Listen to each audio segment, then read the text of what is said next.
D'après les Écritures et d'après les expériences que font de nos jours les enfants de Dieu, nous savons qu'il y a une première réception du Saint-Esprit. Les disciples le reçurent d'abord au soir de Pâques. Il y a certaines conditions à remplir pour cette réception initiale.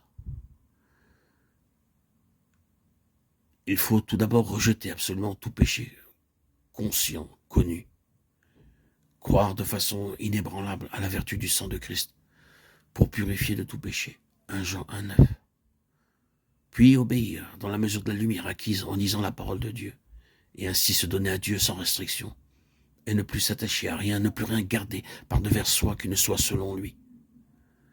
Le chrétien qui s'est mis d'accord avec Dieu sur tous ces points, saisit alors par la foi le don du Saint-Esprit. De même qu'autrefois, il avait accepté par la foi le salut qui est en Christ et saisi la vie éternelle. La volonté, la seule volonté suffit pour l'accomplissement de toutes ces conditions. Que le croyant ne compte pas sur des émotions, sur des sentiments conscients d'aucune sorte. Une fois qu'il a saisi par la foi le don du Saint-Esprit, qu'il se tienne à cet acte de foi sans dévier, sans broncher, sans douter. La réception du Saint-Esprit suit parfois de très près cette attitude de la volonté qui, après avoir mis la vie d'accord avec la volonté divine, saisit par la foi le don du Père et du Fils. Les fruits de l'Esprit se manifestent alors. Galates 5, 22. Il faut veiller soigneusement à ne pas s'attacher à quelques expériences spéciales et à ne pas faire de celle-ci la base de la foi. Elle s'évanouirait promptement. La base de la foi, la base de cette transaction passée avec le Seigneur pour qu'il donne son esprit, c'est la parole de Dieu. Et cette base-là, elle est inébranlable. À cette réception initiale du Saint-Esprit succède un temps de préparation.